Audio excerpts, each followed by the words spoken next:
Hello everyone, it is Joe here from OmniPoke, the channel that brings you guys everything Pokemon. If you're looking for PTCG live codes, make sure you check out the Potown store. You can get a 5% discount on your orders using that code OmniPoke. For today's video, I'm back with Emily. She's still in the UK. Don't ask why. And we have a few tournaments coming up this weekend. Vancouver and Fortaleza as well. The Vancouver one, of course, is going to be streamed on the usual channels.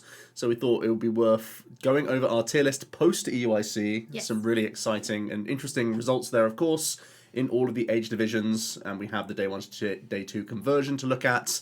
So we're going to talk about where we think these decks are positioned, what the best sort of builds are of the list, like the really important techs, everything from ace specs to those like 1 or 2 of inclusions that are changing, but also the sort of percentage of the meta share in day 1, because EUIC was also pretty interesting at the time. So Emily, do you want to start off with any deck of your choice, and we'll just go from there? You want to... So this is going to be a combined tier list with some discussion, because I think you and I are both pretty opinionated in how we feel about the game.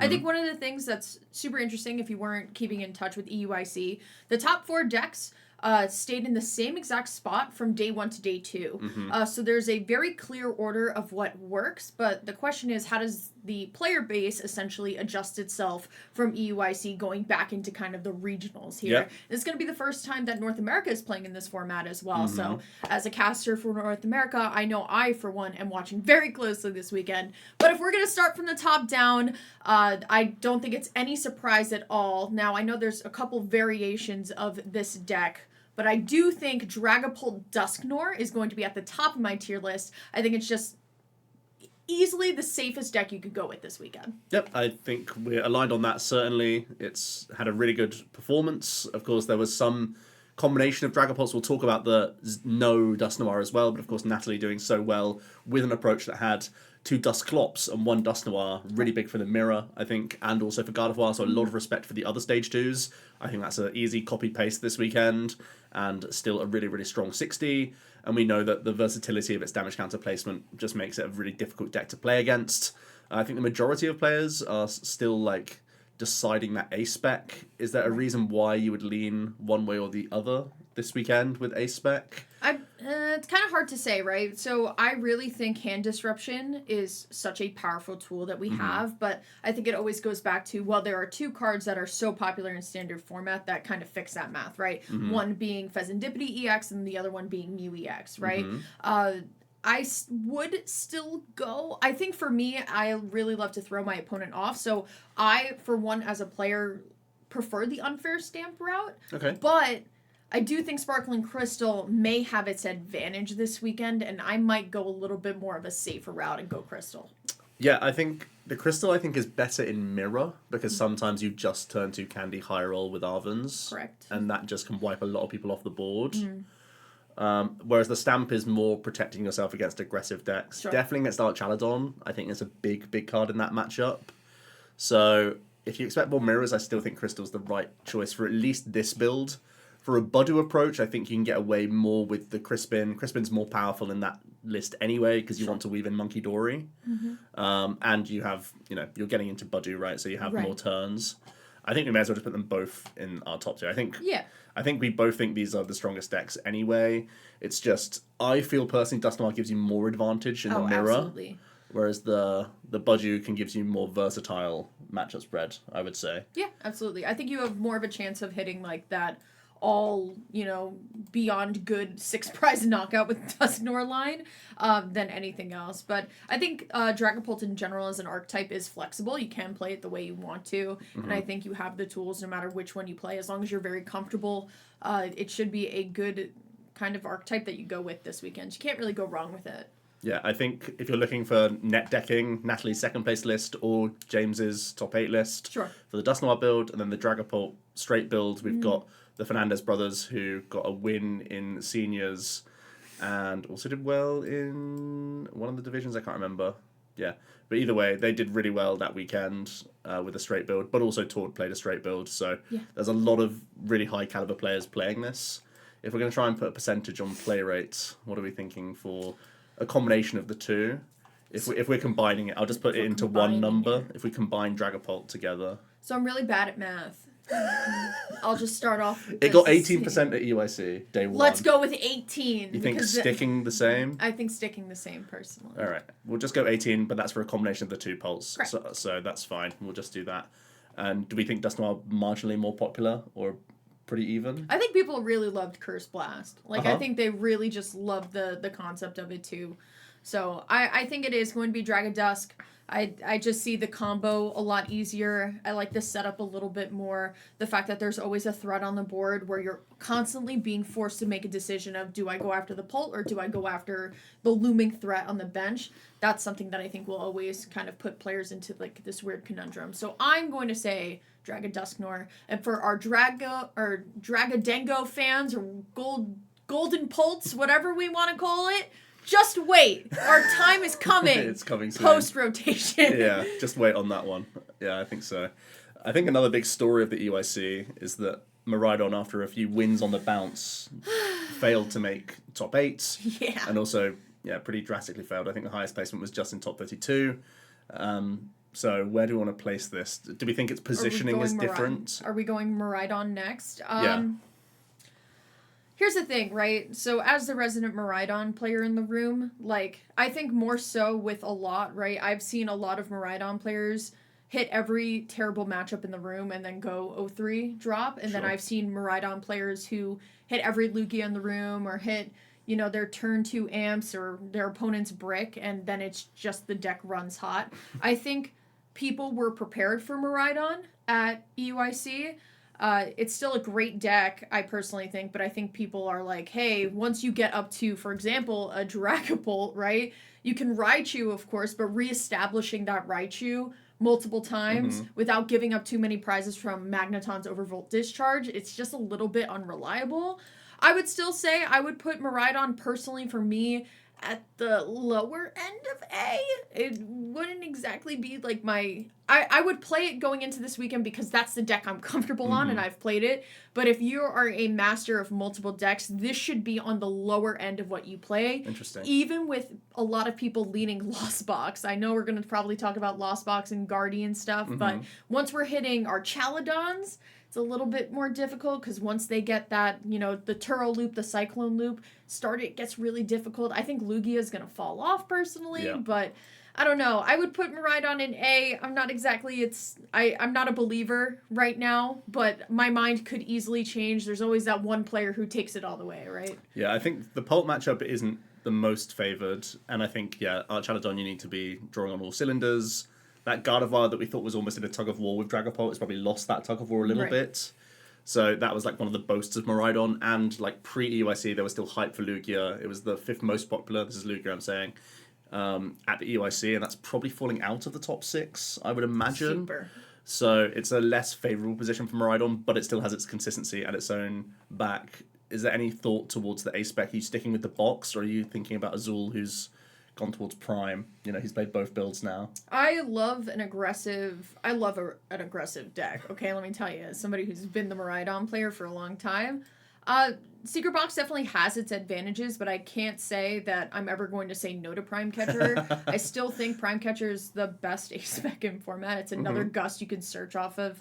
Pokestop, Arvin, a lot. I always said consistency, though, feels really good, so maybe Secret Box for the weekend, but I think Prime Catchers, you just can't count it out. Yeah, I think that's true. I haven't played enough with the Prime build, so I would probably still lean box. I would lean box. But I can see why Prime would be good, and I actually lost to a Prime Miraidon at EUIC, and it makes the Archaludon is terrified of seeing a Prime. So if you're expecting a lot of Arch, I think that could be an A-spec worth attempting. Are we thinking around like 10% maybe? You still think 10%? I think this is the go-to aggressive deck, right? Yeah, of course. Yeah, okay. Where are we going? Do you want to take another deck? You want me to pose you the question? Yeah, shoot me a question. So I'm going to pose you a more interesting one. I'm going to pose you the winner of EUIC, Klawf Terapagos. Can we see Lightning Strike twice and see double donks for the weekend? So it's really interesting because its play rate has gone yo-yoing. Yes. So like, it was played by Robin to a great finish when it was the surprise deck and it had the insane like 50% day 1 to day 2 conversion. It had one tournament of massive popularity and didn't really fulfill its potential, I think. A lot of people would like say that it flopped to the very next tournament. And then it was kind of expected but not respected, I suppose. I think that's always been Klawf, right? Yeah. It's like Klawf is something that you should always respect, but a lot of people just don't really count it as like a real competitive deck. Yeah, and so I think it's probably going to be up in play rate from the 4% at EUIC. Sure. For obvious reasons, you can just take the 60 from Mayuki. I think a lot of people are going to add Blood Moon, because I think that's a bigger mission from the list. And you could even go up to double Dark Energy if you want to make the Blood Moon even more dangerous, I suppose. Because then you can Mochi up all the way to Arch with a basic energy, which is kind of important. You can do that with other stuff anyway, with extra pings. But yeah, I think Klawf is an A-tier deck. I like it into... So Dragapult's an interesting one because we have such high Lance counts that they can get around the Budew lock, which is one of its biggest selling points. But I think... So in terms of positioning, you would prefer to see less Pulse, I suppose, with Lance going up to like 3 or 4 rather than 1 or 2. Like Tor played 4 copies, which is kind of wild. But I still like it into Miraidon. I still like it into Guardy generally. Right. Like the Klefki's a bit of a fear factor, I think, but otherwise you're like pretty decent. And I actually think you're pretty solid into Arch as well. I did not feel comfortable in any of the matches I had against this deck. Maybe I would feel more confident if I played black belts, but I didn't. So I think this is A tier, like just in terms of power level, and it can play into everything. That's what's really interesting, especially with Lugia being less popular. And if you want to play Petch EX as well, you can capitalize on the Snorlaxes that made top 8s this weekend, right? So you can also, if you wish, to cover your bases for control, which not many other decks can do. That's like another boast for the deck. I don't think it's going to surge in popularity. No. I think maybe like 6%. Yeah, I think it'll definitely get that 1% boost from, all right, this one, I'll figure it out, but I don't think it'll be like the craziest thing. It's a strangely complex deck as well. Like you have a lot to figure out turn 1, but then like the amount of actions you have in the mid game reduce so much that every decision really matters, which is kind of interesting. But yeah, the list with Monkey Dory I think is slightly superior to the Iron Valiant EX. I think it's close, but I do think I like the Monkey Dory. It does take up space, but it's extra % into Pult, which is pretty important, and it just lets you go further with Itchy Pollen every turn. All right, let's talk about Gardevoir, I suppose. This is a weird one, right? Because it feels like Dragapult is really good at denying setup. Right. And Gardevoir needs that setup to survive. And then Miraidon's floating around at 10%. Miraidon's still floating. Yeah. You really capitalise on Arch, but Arch didn't have the best EUIC. So it's like, will Arch be as popular? I feel like it won't be more popular than it was at EUIC. So your spread isn't like the best necessarily. Right. I also think North America in general, I know we're going to talk about Archaludon very soon, but I think it's more European. I was about to say, I call it the London Bridge in my notes. I feel like it's so much more of a European deck, but I feel like Guardy's kind of like our like North America's deck, right? Sure. Henry Chow, 2-time North American regional winner with Guardy over here. I think I want to put it in A. Like, my problem is that so many of these decks are really good given the right run, but then for me, when it's coming to this, it's like, okay, how do we compare it to the matchup of Dragapult Dusknoir? Like, how does it do versus Dragapult Dusknoir? And on paper, right, like, it's the fight to go second for both of these decks, right? They just want that clean turn 2, Buddy Poffin, TM Evo, off of Arven, evolve, and, like, let's go. And it's really whoever gets set up first. But I do think Gardevoir is a great deck. I can't tell if it's going to sink or not. It had a really good day 1-2 conversion. It only had a handful in top 32 and didn't make top 16. So no one was actually that close to winning the event with Gardevoir. Right. But in terms of still converting to points, I still think it's a really like devastatingly good deck. Yeah. And I think you enjoy Gholdengo possibly picking up play. You can have game into Snorlax as well, which is important with your like if you play double Churro. I think I like Box in the list as well. Yeah. I think that would be my go-to, just so you still had Jamming Tower answers. But Stamp's also like a big boast. It's partly why the Dragapult's so good as well.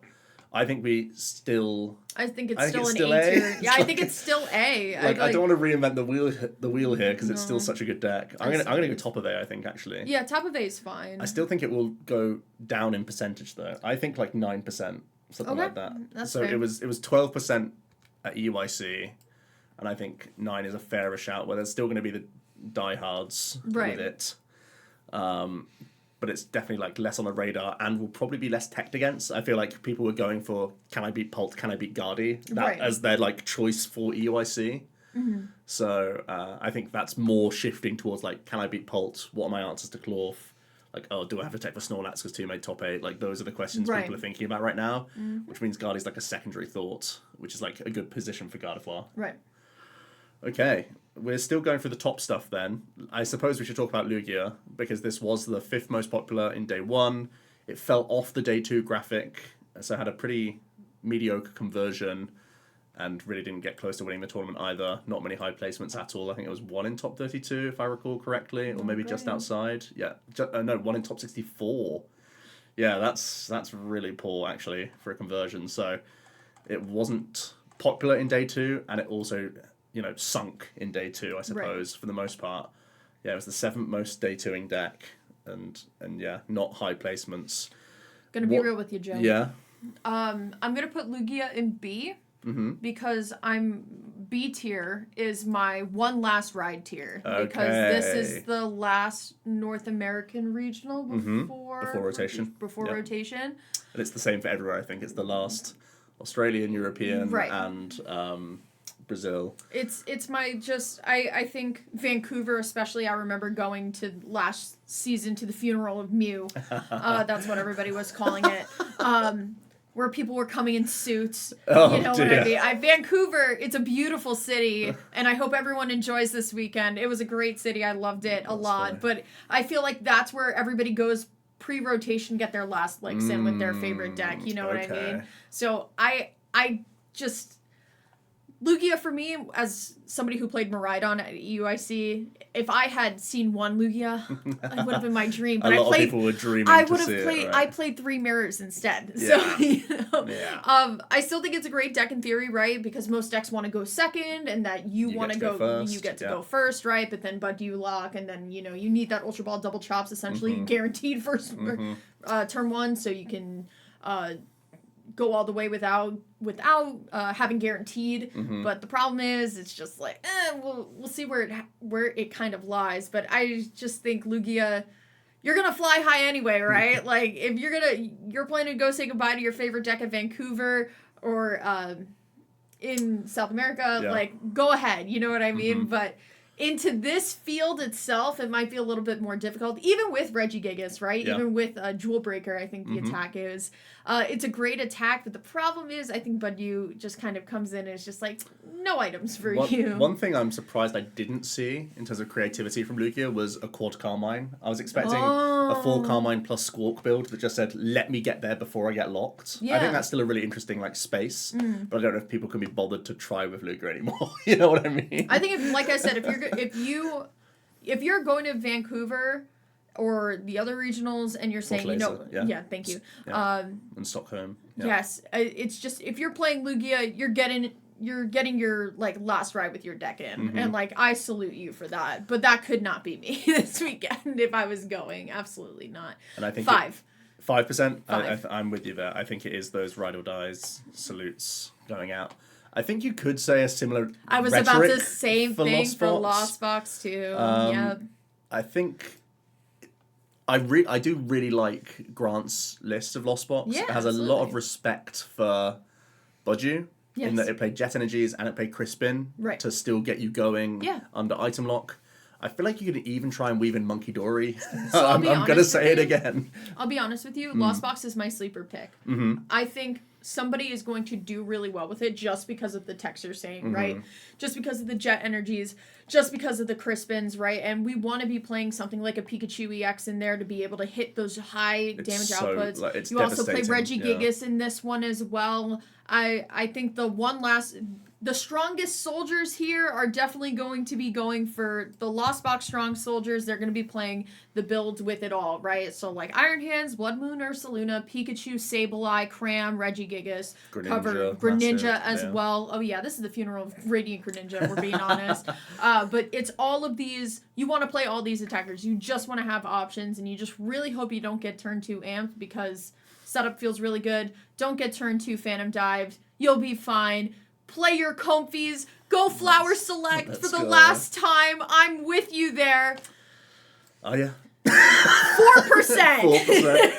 I don't know, How do you feel? It was 2.7 at EUIC. Yeah. I feel like we give it 3%. 3? I think 3. I need someone out there to go win, okay? Grant had a really good run, and I really liked the concept of his list, though. So I think people can take that, and like the only nuance is that you don't play Stop anymore, and you play Artisan plus Jet, so you can still search Mons under item lock, and you have Crisp. So very similar approach, but yeah, really well constructed 60 that impressed me. And yeah, like Pikachu can carry against Arch a lot of the time, certainly straight Arches. Right. And then yeah, Iron Hands, Greninja can sweep the Dragas and the Guardies, especially like very few Manaphy's out there. Right. Lots of slow evolve builds with Lance or Evo. So I think you still get to 7 in time, especially when you're allowed to go first so often. You can get those 2 selects in, then next turn your Chorus selecting's away from getting there. So I don't think you have to go Turbo 7, go second, which is really important. You don't have to high roll with it. You can just be like the fair build. As long as you start Confer, you're really, really strong. I guess I should talk about Archaludon. I want you to talk about Snorlax first. Snorlax? Okay. Well, sure. So this got 2 top 8s and top 16. It's a good play going in. You like it? I mean... No one ever respects it. That's true. But Klawf can, right? Klawf can respect Klawf can choose to. Yeah, but there's always going to be like that one strange build of Stall that catches you off guard. Yeah, they can add back in Klefki. Back in Klefki. Shout out to the person at San Antonio playing Miracle Headset as their ace back. Alex did that in a tournament. Yeah, right. So I'm a advocate. You never sleep on Stall. Quite literally. Sorry for the bad joke. Terrible. I'm sorry. Tries to ignore that. Anyway, I think you should always be respecting it. And also Pidgeot control as well. Both of those decks kind of for me, like there's always one that slips through the cracks, right? There's always one that finds that perfect setup. What was one of the better... was there even a high placing Pidgeot? I don't know if there was at EUIC. I'm just trying to think about it on the spot now. The Snorlax definitely had the better time of things. Yeah. There was 3 of them. Yeah, none of them had high placements. Is Milotic going to come... Oh, wait, no. So Milotic is the tech for Arch, right? Because of the Churros. And I suppose it helps against Guardy as well if you're trying to sob lock. So, yeah, Milotic's decent. And there was even a Snorlax that played it. So, like, there's respect there, certainly. I think it's probably A tier, honestly. That's what I'm saying. Like, as much as you... Like, nobody ever... A lot of people are just like, well, I don't want to talk about Snorlax, but it's... Like, we have to talk about it, right? Like, the deck is clearly good. And it even falls even higher than the One Last Ride tier because it's the... I personally believe it's the best out of the one... of the One Last Riders. Yeah, the One Last Rider. Because it's actually got a reason to... Like, outside of just enjoyment... Right. Like, yeah. I think it's good. Interesting note, if you're a Dragapult player, look at Natalie's game in Top Cut because she puts on a masterclass of how to beat Snorlax. Absolutely. Which is really important if you're going to be piloting this deck. Gardevoir should have answers. Klawf can have answers, but it depends if they play the Klefki, then it gets kind of funky. Miraidon has a tough time, you think? It depends how many cards. You fill your bench. Hit your attackers. And I think... For the Miraidon players going... It's the Mimikyu issue, right? It's the Mimikyu, but that's why Zapdos... Zap has never left my list for that reason in its own, I think Zap stays as well, Zap right? always stays. Zap stays I understand Rotom, right? Like, I understand why Rotom was in such popular... Sorry. Whatever. Professional, yeah? Yeah, I'm professional. Keep it professional, yeah? I understand why players are taking out Zapdos, right? But I really like the extra hit. I really enjoy the plus 10, and I really just enjoy having that pivot there, especially now because Latias EX is technically in the deck. Like, it's not that much of a pain to retreat, just in general, right? So, I don't know, but... I don't know. I think if I'm Snorlax, I'm still happy to see Miraidons generally. Yeah, sometimes. Like, it only takes one Haywire Flute to then win the game on the spot. Plus, yeah, like... You start Squawk, nobody's playing anything like a Penny or anything like that. You just scoop and go next game. Yeah. Like, you just have to, right? And you can still just hit the... you can Airy or you can Misfortune away carts, and that can also open the door. Like, they have, like... You have, like, 14 energy in the deck, but you don't draw cards in the matchup because Snorlax doesn't, like, let you really do anything. So then the Snorlax has time to do everything it wants to still make it grief for you. Yeah, the deck's still very solid. It's still just good. Like, we just have to respect it. All right, you wanted to talk about what? Well, I was going to talk about Archaludon. Go ahead. I think your deck. I think it's the definition of just, like, good fair, I suppose. In that you're true neutral. Yeah. It's or neutral lawful good. It's lawful good. Yeah, exactly. Your boast is this matchup, which is a selling point. these matchups are all close. I think you're pretty good into Lax unless they play the Milotic. Then it's like a little bit tougher, and because you're just a no nonsense bulky deck with the cheating of Dialga, you can beat all this other random stuff as well. Right. So like, still fairly well positioned in my book. Happy to see Gardevoir have a poor tournament at EUIC. Like, that was my risk going into EUIC, being like, I don't know how popular Gardevoir is. It could be as or more popular than Dragapult, because we've had many formats where there was hype for Pult, but then it wasn't the most played deck for like multiple tournaments, and it actually was for this tournament. Yeah. We all knew it was coming. Yeah, but we've thought that for a number of events as well, but now it's finally here. Yeah, now true. So I actually quite like Archaludon's placement. I think that if you're tested with it, I think it's top of A, honestly. I like it more than Gardevoir. I think it's solid. Is this wild? I'm not going to fight with you. I'm standing it pretty hard, but I don't love the amount of Klawf possibly coming into the mix, but I prefer facing Klawfs to Gardevoirs for sure. You got it. Okay. This is your deck. I'm not going to fight with you anything on you say on your deck. I do think you kind of, I don't want to say farm Pult, but I think you're very solid into Pult. I just think Archaludon has never gotten popular over in North America. You know what I mean? That's true. I mean, so are we thinking like 8%? We're thinking less than Europe, but definitely prominently there. Maybe I just put it here in like good fair. Yeah. The thing is, like, I just look at the percentages we're saying. It's like everything's a good choice, right? Yeah. I don't know. Maybe I'm standing this. The thing that undid me at EUIC was the Gholdengo matchup, and that's also up in the air. We haven't really talked about that yet. It had a pretty good EUIC. Absolutely. But it took the best Americans in the world to bring it all together. Right. And they still didn't really top cut. So I think they would say it was a failed attempt most of the time, or like on average. Didn't one get top? Didn't Xander get top? Oh yeah, Xander did. Yeah, Xander got top 4. You're right. Yeah, maybe I was about to say, I'm like, hold on, I think that's Cove. Yeah, you're right. I remembered the Arch top 4, but not the Gholdengo top 4. Come on. Yeah, you're right. It did go far. It did go far. There's a good amount of Gholdengos. Do we like? So we like Dengo into. So now we're gonna talk about Dengo. Yeah. That brings us to Dengo. I mean, for me, this is Go Second Dengo. Yeah, Go Second Dengo, TM Evo, Arven. Love it. And Monkey, of course, that's for Pult for the most part, but it can help Mafix in all sorts of situations. I love Dengo. You like it? I don't know how I feel about it going into the weekend. I felt like it targeted Dawn, it targeted Arch. Yeah. I think it's reasonable into Pult because of the Monkey. Right. I don't love it into Guardy. I hate it into Terapagos. The uptick of Klawf is really bad for you. Yeah. It's not great. So do we think it's bottom of A? Do we think it's worse than? I mean, I think it's worse than Stall. You've got Domachuro Palpad for Stall. Oh, that feels so bad. Like, it feels so bad to say. You don't have much of an attacker for Stall, though, right? You can't get around the walls with their build. No. Like, you don't play Palkia, so you can't. I mean, that's why there's 2 water energy in the list, so you can assume that it's double attached to Rad Ninja, that gives right? You a play. That gives you 1 play. But you're not going to beat like caped Mimis and stuff, right? No, absolutely not. But you just don't hit them.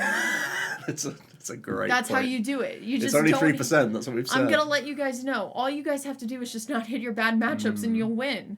It's fine. Bottom of A. You like it bottom. It had a good day 1 to 2. You're right. It did get that top 4 placement. You have to respect it. Yeah. And I actually think a lot of the players who were in contention for that top cut, they hit Klawfs in their last winning in as well. Yeah. And I always forget that, like, the difference between winning and losing that winning in loses you like 30 placements. So like the fact that they're out of top 32 is just because of that one final round. Did you say I think it'll be higher on the ends of play though. I think people. You think it'll be day 1 graphic? Yes. Yeah. Bottom of day 1 graphic. Bottom of day 1. So I'll go with the top 5 or 6. 5. 6%. 6. 1, 2, 3, 4, 5, 6. That's our top 6 in play rate. I think that's accurate. Yeah. Nice. Okay. Let's zip through some other stuff. Gouging Fire. Low. I love me a Go Second deck. I think this deck is starting to pick up. That's all I'm going to say. Picking up? I think it's starting to pick up. I think in day 1, Gouging Fire, a lot of people were caught off guard. It was definitely getting a little bit of love. And then the best of the rest go down. Sorry, we're looking at the graph. It is. In day 2 it was. Day 2. It had that big placement as well, of course. I think it's a bottom of B, potentially C, but respects to it all. I love it. It did finish top 32, though. But after that the next highest placement is like 130, like 145. And it's the same list that got second place as well, so they rocked the exact same 60. Right. I love a go second deck. What's interesting about Gouging as well, it's one of the few decks that can again boast into lax, so with the double top 8s, you're happy there. Double Monkey Dory makes you a real headache for the draggers a lot of the time. Delphox ruins some of the setup decks. I don't know how it is into Guardy. Klawf. It must be pretty close into Klawf, I would think.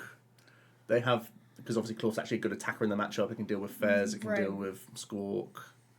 Fluttermane's also technically in the deck too for thwarting some of the setup on that. Yeah, it stops Monkey, which is like a big one, right? But maybe B. Maybe B. I'm gonna go bottom of B. I think the 2%. the enthusiasts are gonna play it, right? Like that goes to the people who are like, oh, I really like a go second, go fast deck.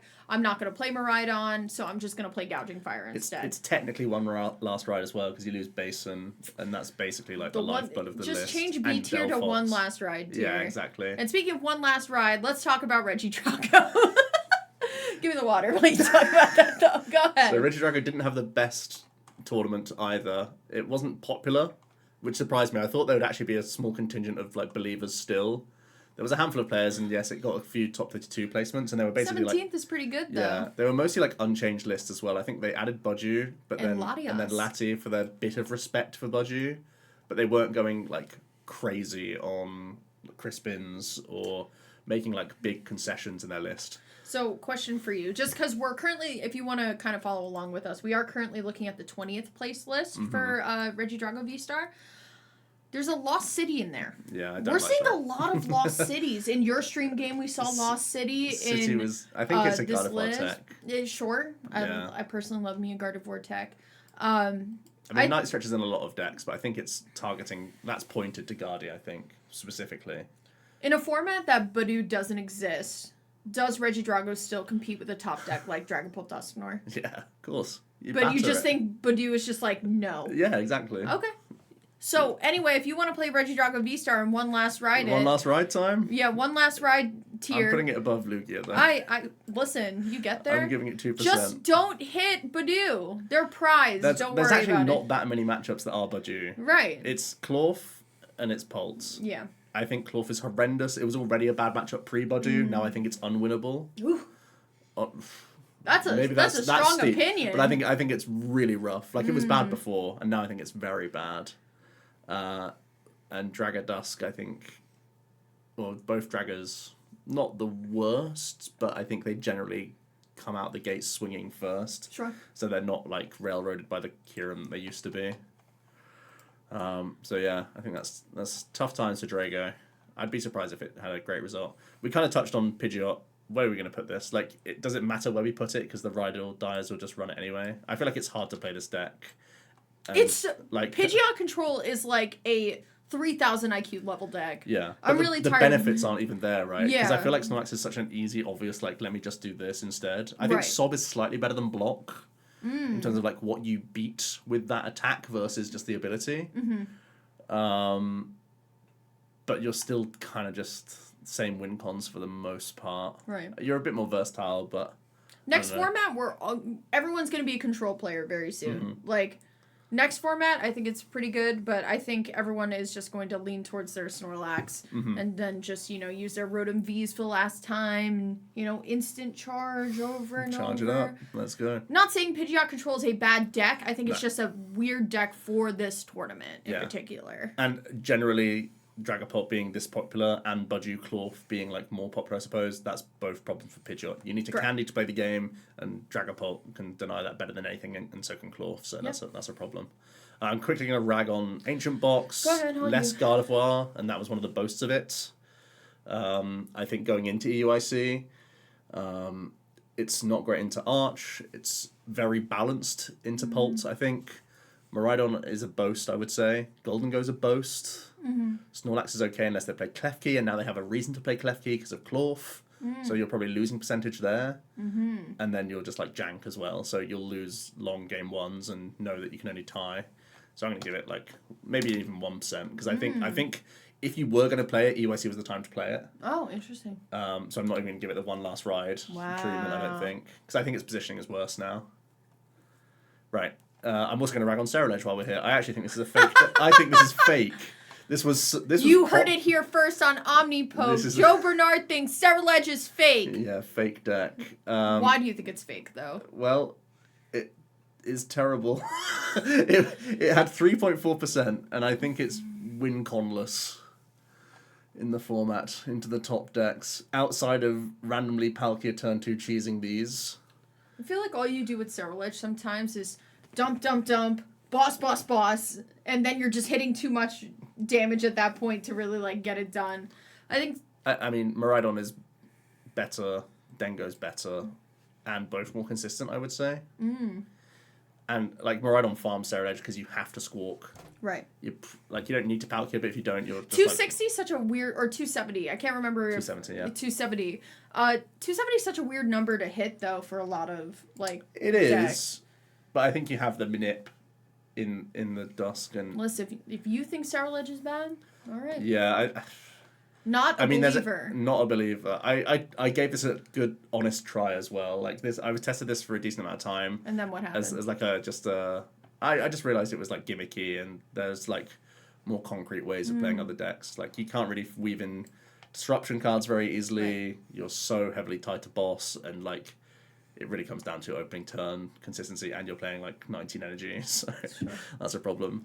I guess the only nod is that if Snorlax is upticking, you have Snorlax, and I guess Gholdengo is like pretty balanced for you because you can take 2 prizes pretty easily if you choose to go. Like they're going to opt second, so you have a very likely chance of taking the first 2. Maybe C. I think it's fake, but maybe this placement of decks makes We've upgraded already, everybody. Upgraded to C. We just need someone to change his mind.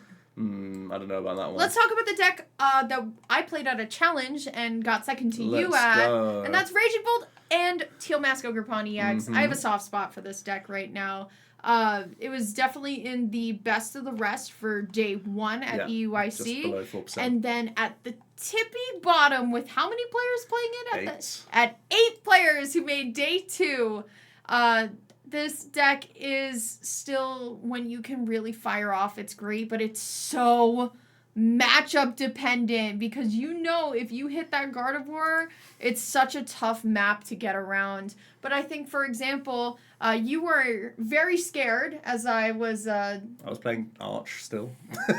I whiffed 1 energy, but if I didn't, it would have been a whole different story. I think when you see big Pokemon in the field, for example, like Archaludon, Light Dragapult, my mind instantly goes to what can I do to get rid of that as quickly as possible and then just play Raging Bolt. I know for me in my Raging Bolt list, I did post it on my Twitter account. I'm currently playing the Ancient Booster Capsules just because... Tech for Klawf. Yeah, it's a tech for Klawf technically, so you can't be poisoned because you can't be affected by special conditions. But also, it's a go second deck, so you can essentially... Miraidon has a tough time beating out that deck, too. Definitely get into Miraidon, yeah.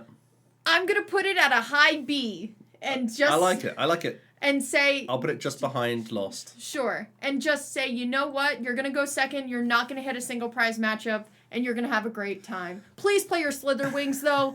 Please. Slitherwing's good. It's how you beat Mimikyu. I think it's a great single prizer. You get your Gust on Pheasantipity, of course. I think it's still... Just play it. Like, can't go wrong with playing Slitherwing. Great attacker as well. So... I'm going to put Raging Bolt in B tier, not necessarily with the 1 last riders, but you can be a part of that crew too this weekend. Yeah, I think you're right. Arch, good. Miraidon, good. Less Gardevoir's good for you. Yes. Dengo, probably not the best. No. I beat a Dengo at the challenge, but I got really lucky because they whiffed twice. And I think Klawf is balanced. I mean, it depends on the budget, right? They don't hand disrupt Ancient with Booster budget, Capsule does help. Booster Capsule helps. Yeah, I guess that helps your mid-game a lot more. Yes, it does. Yeah, okay. It helps you kind of survive, essentially, the first hit if you end up having to go first, right?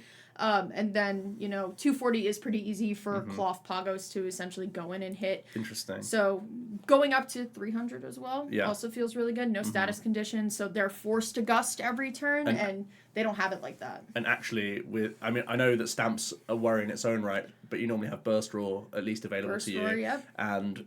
the fact that there's a lot of no Crispin Pulse. Correct. is really good for is really good for bolts, in that you'd have that big bonk and they just have to feed you a turn anyway, which is actually kind of good. Yeah, interesting.